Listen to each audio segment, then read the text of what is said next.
سید امین القادری صاحب قبلہ بھی یہاں آئیں گے اور یہ ماحول دیکھ کر وہ بھی بیان نہیں کریں گے، تو آپ صرف زیارت کر لیجئے گا، تقریر تو آپ نہیں سن سکیں گے۔ میں آپ کو پہلے بتا دیتا ہوں، اس کی وجہ کہ 3 دن سے ہم مسلسل سفر میں ہیں، اور پہلے دن ایسا ہی ہوا تھا کہ بیان کے درمیان میں پبلک کا ہنگامہ، اسٹیج پر بیٹھے لوگ، کوئی کال کر رہا ہے، کوئی سیلفی نکال رہا ہے، کوئی واٹس اپ کر رہا ہے، کوئی زور زور سے چلا رہا ہے۔ ہمارے ناتخواں صاحب نے کتنی بار سمجھایا، اس کے باوجود بھی اسٹیج کے پاس میرا خطبہ چل رہا ہے اور ایک آدمی چلا رہا ہے، اور وہ انتظامیہ والا آدمی، آپ سوچئے۔ تو جب انتظامیہ والے کو تمیز نہیں ہے تو پھر عام عوام سے کیا توقع کی جائے؟ جب جنہوں نے پروگرام رکھا ان کو خود کو نہیں پتا ہے، اچھا سارے چلانے والے یہی آس پاس آ کے چلا رہے، پتا نہیں کیوں وہ ڈسٹرب کرنا چاہتے ہیں پروگرام کو، کیا ان کا انٹینشن ہے؟ ایک تو بارش کی وجہ سے آپ نے چھوٹی سی جگہ پر پروگرام رکھا ہے، اب ظاہر ہے کہ سید امین القادری صاحب جیسی شخصیت آئے تو انتظام بھی اسی اعتبار سے ہونا چاہیے نا۔ آدھے لوگ کھڑے ہیں، آدھے بیٹھے ہیں، آدھی جگہ عورتوں کے لیے آپ نے رکھ دی ہے، تو انتظام بھی پراپر نہیں ہے جیسے ہونا چاہیے، اور اس کے باوجود بھی خاموشی سے بیٹھیں گے تو کچھ بات سیکھ لیں گے۔ یہ جو ہنگامہ آپ بپا کر کر رکھتے ہیں نا، اس سے کچھ فائدہ نہیں ہونا ہے، اور برا مت مانیے گا، یہی وجہ ہے کہ جلسے ہمارے یہاں سال بھر ہوتے ہیں لیکن قوم میں کوئی تبدیلی نہیں آتی، رہتے ہیں ویسے کہ ویسے۔ غلط تو نہیں کہہ رہا ہوں میں؟ اس کی وجہ کہ سیکھنے تو آتے ہی نہیں ہیں، صرف انٹرٹینمنٹ کے لیے آتے ہیں، کان کے چسکے کے لیے آتے ہیں، کچھ سیکھنے کے لیے آئیں گے تو سیکھیں گے نا۔ اچھا میں نہیں کہتا کہ سارے ایسے، جو بیچارے سیکھنے آتے وہ بھی نہیں سیکھ پاتے اس ڈسٹربنس کی وجہ سے۔ ذکر حسین کی محفل میں آئے ہو، اگر آپ کو کوئی نبی کی نعت سنا رہا ہے تو نبی کی نعت سے بڑھ کر کوئی اور بات ہو سکتی ہے؟ پھر آپسی باتیں کر رہے ہو آپ، کوئی نبی کی نعت سنا رہا، آپ آپسی باتیں کر رہے ہو، حضور کے ذکر سے بہتر کوئی اور بات ہو سکتی ہے؟ علماء آ کر تقریر کر رہے ہیں، آپ کو قرآن کی آیات سنا رہے ہیں، حدیث مبارکہ، اور آپ آپسی گفتگو میں لگے ہو۔ یہی سب کرنا تھا تو آپ آئے کیوں؟ آپ مجھے بتائیے۔ رات کے تقریباً 1:45 ہو رہے ہیں۔ میرے پیارے آقا کے پیارے دیوانوں، ایک بات معذرت کے ساتھ کہہ دوں کہ سید صاحب نے مجھ سے ابھی آتے آتے یہ بات کہی کہ آئندہ 12 سے پہلے میری تقریر ہو تو میری تاریخ دینا، 12 کے بعد اگر میری تقریر ہو تو میں تاریخ نہیں دوں گا، اور آپ بھی میری تاریخ مت دینا۔ اب آپ سوچ لیجئے 1:45 بجے مجھے مائک دیا گیا ہے تو سید صاحب کو مائک کب ملے گا؟ اور پھر وہ بیان کریں گے، اس کی وجہ یہ ہے کہ جب وہ آئیں گے تب تک آپ تھک چکے ہوں گے، تو پھر وہ بیان کیسے کریں گے؟ اور وہ کہتے ہیں میں کچھ چاہتا ہوں سکھانا، لیکن لوگ بھی تو سیکھنے کے قابل ہونے چاہیے نا۔ آپ 10 بجے سے بٹھا کر 2 بجے تک تھکاؤ گے، اس کے بعد پھر مقرر کو بلاؤ گے تو کیا سیکھو گے آپ؟ تو میں بس سید صاحب کے آنے تک مائک پر ہوں، سید صاحب کی انٹری ہوگی اور میں اپنی گفتگو ختم کروں گا۔ اب 15 منٹ میں آ جائیں، 20 منٹ میں آ جائیں، آدھے گھنٹے میں آ جائیں، وہ لانے والوں پر ڈیپینڈ کرتا ہے۔ میں بہت دیر سے آ کر بیٹھا ہوں، آپ نے دیکھا جب میں آیا تو اس کے بعد پھر آپ نے اپنے مہمان کو جو بہت دور سے سفر کر کے آئے انہیں نعت خوانی کے لیے آپ نے دیا، اور اس کے بعد بھی فرمائشوں کا سلسلہ ختم نہیں ہوتا، اور آپ نے اتنی دور سے بلایا تو ظاہر ہے کہ مہمان کو موقع ملنا ہی چاہیے۔ اب میں بھی زیادہ دیر تک نہیں بولوں گا، اور پھر سید صاحب کب تک بولیں گے ان پر ڈیپینڈ کرتا ہے، اور آپ کے سننے پر ڈیپینڈ کرتا ہے، ٹھیک ہے؟ تو میں نے یہ آپ کو شروع میں بتا دیا، درود شریف پڑھانے سے پہلے بتا دیا، کیونکہ آپ تو درود پڑھنے کے لیے بھی تیار نہیں تھی، اتنا ڈسٹرب کر رہے تھے۔ اب درود شریف پڑھیں گے آپ ساتھ میں؟ میرے پیارے آقا کے پیارے دیوانوں، میں آپ کو بتا دوں، چاہے سید امین القادری صاحب قبلہ ہوں، چاہے یہ فقیر ہو، چاہے سید محمد قادری صاحب قبلہ ہوں، اور دیگر تحریک سنی دعوت اسلامی کے ذمہ داران مبلغین، ہمارا تعلق عالمی تحریک سنی دعوت اسلامی سے ہے، اور ہماری تحریک جو ہے یہ لوگوں کی تربیت کرتی ہے۔ ہماری گفتگو اکثر جو ہے وہ اصلاحی ہوتی ہے، ہم قوم کو کچھ دینا چاہتے، وہی روایتی انداز یا وہی رسم و رواج کا طریقہ نہیں، بلکہ ہم آنے والے مجمع کو کچھ دینے کی کوشش کرتے ہیں، لیکن آنے والے لوگ بھی تو لینے کے لیے تیار ہوں۔ آپ نے پہلے ہی گھڑا الٹا کر کے رکھا ہو تو پانی بھر بھر کے بھرنا کیا ہے اس میں؟ تو اس لیے آپ سب کی توجہ چاہوں گا، اور جو بھی کچھ باتیں اس منبر سے آپ کے سامنے رکھی جائیں، آپ ان باتوں کو سمجھنے کی کوشش کریں۔ جذباتی گفتگو نہیں، اصلاحی گفتگو صرف اور صرف کانوں کے چسکے کے لیے نہیں، بلکہ دنیا اور آخرت کو سنوارنے کے لیے کہ انشاءاللہ۔ تو اجازت ہو تو شروع کروں میں؟ آپ میرے ساتھ مل کر پڑھیں گے انشاءاللہ؟ میں خواتین سے گزارش کروں گا کہ وہ دھیمی آواز میں اور مرد حضرات بلند آواز میں. اچھا میں نے ابھی دیکھا کہ عورتوں کے لیے جو انتظام ہے، عورتیں، محمد علی بھائی نے مجھے بتایا تو میں نے غور نہیں کیا، تو عورتوں نے اپنے انتظام والا حصہ چھوڑ کر شاید وہ بھی باہر کے حصے میں آ گئے اور مردوں کے حصے پر انہوں نے بھی قبضہ کر رکھا، اس لیے اکثر لوگ کھڑے ہیں. بہرحال آپ جہاں بھی کھڑے، اللہ آپ سب کو جزائے خیر عطا فرمائے. اب چونکہ یہ محفل اختتام کی طرف بڑھ رہی ہے اور آخری کڑی کی شکل میں آپ کو اولاد غوث اعظم کا خطاب سننا ہے، تو میں گزارش کروں گا کہ جہاں بھی جس طرح بھی ہو سکے آپ بیٹھ جائیں. آپ بیٹھ کر سنیں گے تو ظاہر ہے کہ آپ کو بآسانی بات سمجھ میں آئے گی اور سیکھنے کا موقع ملے گا، اور چلتے پھرتے ماحول میں سننا چاہیں گے تو کچھ بات سمجھ میں آنے والی نہیں ہے. ٹھیک ہے، تو خواتین دھیمی آوازوں میں اور مرد حضرات بلند آوازوں میں میرے ساتھ مل کر پڑھیں: الصلاۃ والسلام علیک یا رسول اللہ، الصلاۃ والسلام علیک یا حبیب اللہ، الصلاۃ والسلام علیک یا نبی اللہ، وعلی آلک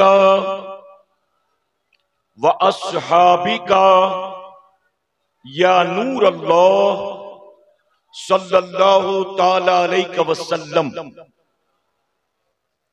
رب کعبہ کی بارگاہ میں دعا ہے کہ میرے کریم ہم تمام حاضرین اور سامعین کو تو ماہ محرم الحرام کے فیوز و برکات سے بھرپور مالا مال فرما. مولا ہم گناہگاروں کو، ہمارے والدین کو، ہماری قیامت تک آنے والی تمام نسلوں کو صحیح معنوں میں اصحاب رسول اور آل رسول سے سچی پکی محبتوں کی توفیق نصیب فرما. اور اس وقت پوری دنیا میں جہاں کہیں امت مسلمہ پریشان حال ہے، یہود و نصارہ کے ظلم و زیادتیوں کا شکار ہے، مولا سب کو اپنا حفظ و امان عطا فرما اور ہر مسلمان کے جان و مال و عزت و آبرو کی حفاظت فرما. شہیدوں کو تو ہونا چاہیے نازاں شہادت پر، شہیدوں کو تو ہونا چاہیے نازاں شہادت پر، حسین ابن علی تم پر شہادت ناز کرتی ہے.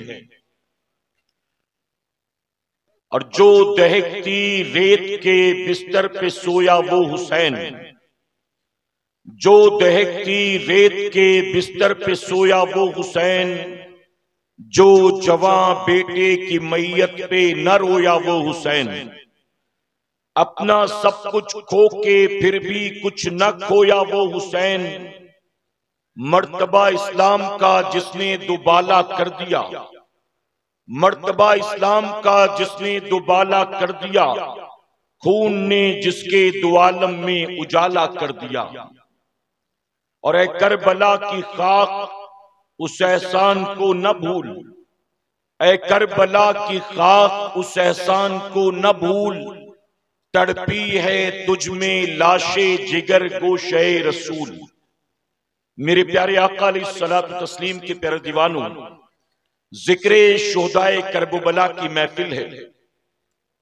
اللہ رب العزت کی بارگاہ میں دعا ہے کہ میرا کریم کربلا والوں کے نام پر محفل کے سجانے والوں کا سجانا اور دور دراز سے ہمارا اور آپ کا یہاں آنا قبول فرمائے.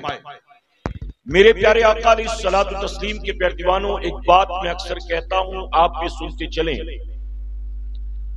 اس وقت جو لوگ منبر پر بیٹھے ہیں یا جو میدان میں بیٹھے ہیں، ان تمام آنے والوں میں کوئی ایک بھی ایسا نہیں ہے جو اپنی مرضی سے آیا ہے.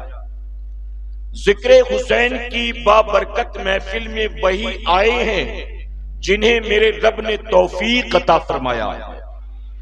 تو بنا رب کی توفیق سے ایسی محفل میں کوئی آ نہیں سکتا. تو رب کا شکر ادا کریں کہ میرے کریم تیرا احسان کہ تو نے ہمیں اپنے ذکر کی برکت والی محفل میں آنے کی توفیق عطا کی. آپ جانتے ہیں جہاں اس وقت ہم بیٹھے ہیں، بظاہر یہ زمین کا ایک حصہ ہے، لیکن میرے آقا صلی اللہ علیہ وسلم نے زمین کے اس حصے کو کوئی معمولی زمین کا حصہ نہیں فرمایا، بلکہ میرے آقا صلی اللہ علیہ وسلم فرماتے ہیں زمین پر جہاں اللہ کے ذکر کی محفل سجا کرتی ہے، اللہ زمین کے اس حصے کو جنت کا باغ بنا دیتا ہے۔ تو اس وقت ہم زمین کے معمولی حصے پر نہیں بلکہ جنت کے باغ میں بیٹھے ہیں۔ کہاں بیٹھے ہیں؟ اور یہ کسی مولوی کا قول نہیں بلکہ امام الانبیاء کا قول۔ میرے نبی فرماتے ہیں جہاں ذکر کی محفل سج جائے، اللہ ذکر کی برکت سے زمین کے اس حصے کو جنت کا باغ بنا دیتا ہے۔ تو یہ زمین کا حصہ آپ کے اور میرے آنے سے نہیں بنا، یہ زمین کا حصہ جنت کا باغ اللہ کے ذکر سے بنا ہے۔ اب پتا چلا کھلے میدان میں اللہ کا ذکر ہو تو اللہ اس زمین کے حصے کو جنت کا باغ بنا دیتا ہے۔ کسی کھیت کھلیان میں اللہ کا ذکر ہو تو اللہ اسے جنت کا باغ بنا دیتا ہے۔ اگر ہمارے گھر میں بھی ہم اللہ کا ذکر کریں تو یقین جانیں اللہ محبوب کے فرمان کے صدقے ہمارے گھروں کو بھی جنت کا باغ بنا دے گا۔ اور جب گھر جنت کا باغ بنے گا تو جنت میں کوئی پریشانی ہے، جنت میں کوئی مصیبت ہے، جنت میں کوئی بیماری ہے، جنت میں کوئی شکایت ہے؟ میرے پیارے آقا کے پیروانوں، جنت میں اللہ کی رحمت ہے، اللہ کی نعمت ہے، اللہ کی برکت ہے۔ جہاں جنت ہے وہاں تو بس نعمت ہی نعمت ہے۔ اگر چاہتے ہو کہ اللہ ہمارے گھروں کو بھی جنت کا باغ بنائے تو سال میں ایک مرتبہ میدان میں جمع ہو کر سالانہ جلسے کے نام پر صرف اور صرف اس زمین کے ٹکڑے کو ذکر کی برکت سے جنت کا باغ نہ بنایا کرو، بلکہ اپنے گھر میں سال بھر اللہ کا ذکر کیا کرو۔ جتنا ذکر کرتے جاؤ گے اللہ گھر کو اتنا ہی جنت کا باغ بنا دے گا۔ اب میرے پیارے آقا کے پیروانوں ایک بات اور سن لیں، یہ بات سمجھ میں آئی آپ کے؟ اب جتنوں نے یہ مان لیا کہ جنت کا باغ، ذرا وہ کہیں سبحان اللہ۔ اب جنت کے باغ میں بیٹھے ہو، بتائیے جنت کے باغ میں کوئی اپنی مرضی سے داخل ہو سکتا ہے؟ جنت کے باغ میں کوئی اپنی مرضی سے جا سکتا ہے؟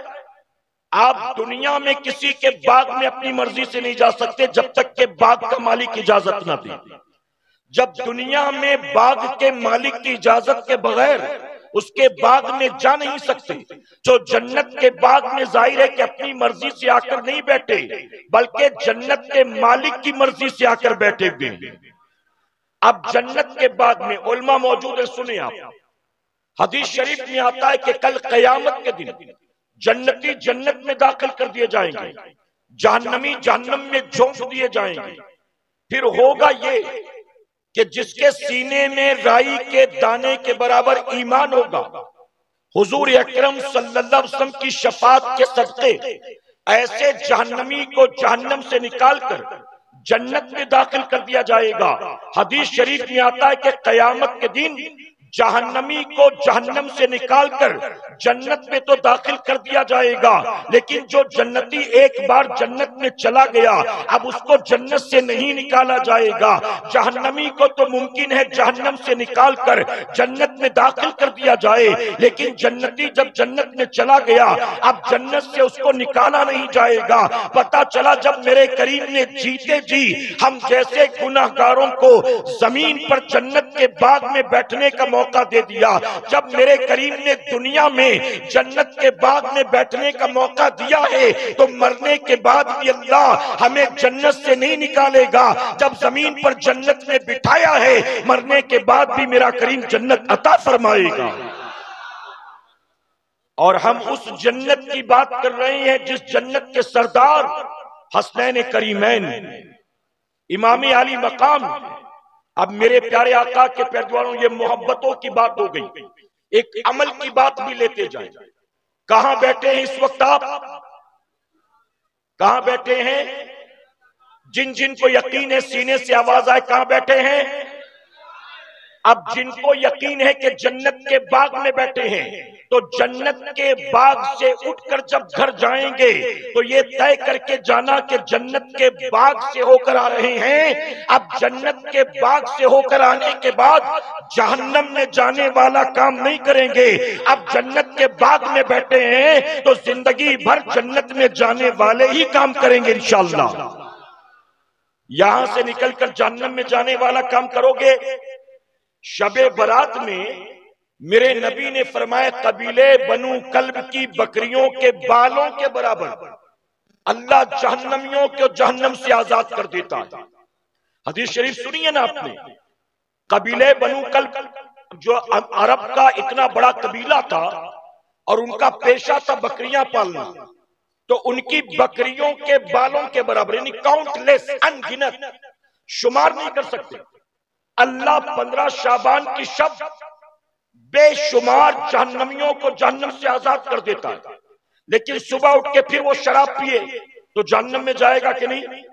صبح اٹھ کر پھر اپنے ماں باپ کو گالی دے، صبح اٹھ کر پھر سیٹی بجائے، تالی بجائے، گندے گندے گانے سنے تو جہنم میں جائے گا کہ نہیں؟ تو اللہ نے تو آج کی رات تیری مغفرت کا سامان کر دیا اور تجھے جہنم سے آزاد کر دیا، لیکن صبح اٹھنے کے بعد نئے سرے سے تو نے پھر جہنم میں جانے کا سامان جمع کرنا شروع کر دیا. تو قصوروار تو ہے، قصور تیرا ہے. تو اس لیے سنیوں یاد رکھنا، ذکر حسین کی بابرکت محفل سے اٹھ کر جانا تو ذہن میں یہ خیال ہمیشہ ہونا چاہیے، اے میرے کریم میں اگرچہ گناہگار و سیاہکار تھا لیکن تو نے جنت کے باغ میں جیتے جی بیٹھنے کا موقع دیا. اے اللہ جنت کے باغ میں بٹھایا ہے تو اب مجھے تو ایسا بنا دے کہ میں جنتیوں کے راستے پر چلوں، اب میں جہنمیوں والے کام نہ کروں. اور اگر زندگی جنتیوں کے طریقے کے مطابق گزارو گے تو یقین جانو اللہ دنیا میں عزت عطا کرے گا اور بعد مرنے کے اللہ جنت عطا فرمائے گا. میرے پیارے آقا علیہ الصلوۃ والتسلیم کے پیروانوں، امام علی مقام امام حسین رضی اللہ تعالیٰ عنہ، حضور اکرم صلی اللہ علیہ وسلم کی چچی حضرت ام فضل رضی اللہ تعالیٰ فرماتی ہیں امام حسین گود میں تھے. توجہ ہے نا آپ کی؟ امام حسین گود میں تھے، ان کو لا کر میں نے حضور اکرم صلی اللہ علیہ وسلم کی گود میں رکھ دیا. میرے آقا صلی اللہ علیہ وسلم نے امام حسین کو دیکھا، اس کے بعد اپنے چہرے کو پھیر لیا. حضرت ام فضل کہتی میں حیران، ایک بار بچے کو دیکھا پھر چہرہ پھیر لیا، کیا بات ہے؟ آپ کہتی جس طرف میرے نبی کا رخ تھا میں اس طرف گئی تو میں نے جب نبی کے چہرے مبارک کو دیکھا تو میں دیکھ کر حیران کہ میرے نبی رو رہے ہیں، آپ کی آنکھوں میں آنسو ہیں. حضرت ام فضل کہتی یا رسول اللہ صلی اللہ علیہ وسلم، آپ حسین کو دیکھ کر رونے لگے، رونے کی وجہ کیا ہے؟ تو جانتے میرے نبی نے کیا فرمایا؟ آپ نے فرمایا ام فضل، مجھے جبرائیل نے یہ آ کر خبر دی ہے میرے اس بیٹے کو میرا ہی کلمہ پڑھنے والے قتل کر دیں گے، میرے اس بیٹے کو میرا ہی کلمہ پڑھنے والے قتل کر دیں گے. اور اسی لیے آج میں نے اسے دیکھا تو مجھے وہ دن یاد آ گیا جب میرے بیٹے کو میرے اپنے کلمہ پڑھنے والے قتل کریں گے. اس کے بعد میرے نبی نے کربلا کی مٹی دکھائی اور دکھا کر کہا ام فضل یہ مجھے اس زمین کی مٹی لا کر جبرائیل نے دی ہے جہاں میرے بیٹے کو شہید کیا جائے گا.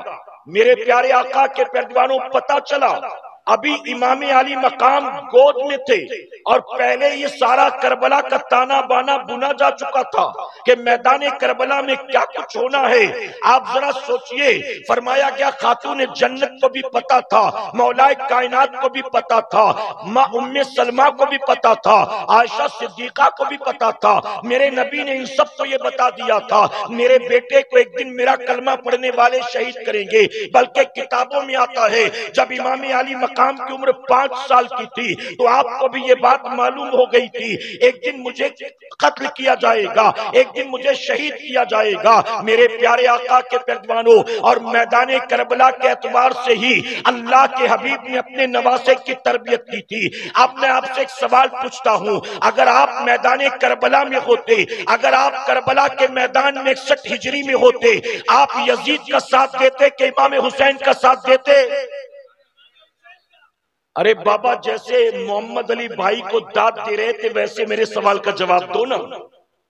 اگر 61 ہجری میں کربلا کے میدان میں آپ ہوتے تو 22,000 کے ساتھ ہوتے یا 72 نفوس قدسیہ کے ساتھ ہوتے؟ یزید کی فوج کا حصہ بنتے کہ امام حسین کے لشکر کا حصہ بنتے؟ میرے پیارے آقا کے پیروانوں، ہر خوش عقیدہ سنی مسلمان داڑھی منڈا ہو، بے نمازی ہو، اپنے ماں باپ کا باغی ہو، قرآن و سنت کے خلاف زندگی گزارتا ہو، اس کے باوجود کہے گا میں تو حسین کے ساتھ ہوتا، میں تو حسین کے ساتھ ہوتا. جانتے ہو کبھی کبھی میں کہتا ہوں اگر ہم اس دور کے قابل ہوتے اللہ یقیناً ہمیں اس دور میں پیدا کرتا. بہت سے لوگ کہتے کاش کتنا اچھا ہوتا ہم بھی حضور کے زمانے میں پیدا ہوئے ہوتے، کاش ہمیں بھی حضور کے چہرے بددعا کی زیارت کا موقع ملا ہوتا، کاش ہم بھی مدینے کے رہنے والے ہوتے. میں کہتا ہوں یہ تمنا بڑی اچھی ہے، یہ تیری آرزو بہت اچھی ہے، لیکن تجھے یہ بات ماننی ہوگی ہم اس دور میں پیدا ہونے کے لائق نہیں تھے. ہم اس دور کے لائق ہوتے تو یقیناً اللہ ہمیں اس دور میں پیدا کرتا. یاد رکھنا سنیوں، اس دور میں حلوہ زردہ کھانے والوں کی ضرورت نہیں تھی، اس دور میں ضرورت تھی کوڑے کھانے والوں کی، اس دور میں ضرورت تھی تیر تلوار کھانے والوں کی. آج ہم سنیوں کی پوزیشن یہ ہے ہم غوث اعظم کی نیاز کھاتے ہیں، ہم غریب نواز کا لنگر کھاتے ہیں، امام حسین کے نام کا شربت پیتے ہیں، ہم بزرگوں کے نام کی ڈیگے سال بھر کھاتے ہیں، اور اس کے باوجود فجر کی نماز نہیں پڑھتے، ظہر کی نماز نہیں پڑھتے، عصر مغرب و عشاء کی نماز نہیں پڑھتے. بزرگوں کے نام پر جس منہ سے نظر و نیاز کھاتے ہیں اسی منہ سے شراب بھی پیتے ہیں، اسی منہ سے جھوٹ بھی بولتے ہیں، اسی منہ سے گالی بھی دیتے ہیں. ارے جس مسجد کے امام کے پیچھے ہفتے میں ایک بار جمعہ کی 2 رکعت پڑھتے ہیں پورے ہفتے اسی امام کو گالیاں بھی اسی منہ سے دیتے ہیں. آج ہماری قوم کے جوان کی پوزیشن یہ ہے جس منہ سے امام حسین کا نام لیتا ہے اسی منہ سے چرس چلم گانجا بھی پیتا ہے، اسی منہ سے نشاور چیزیں بھی استعمال کرتا ہے، اسی منہ سے اپنی ماں کو جھڑکی بھی دیتا ہے، اسی زبان سے اپنے باپ کو دھمکی بھی دیتا ہے، اسی منہ سے سیٹیاں بھی بجاتا ہے،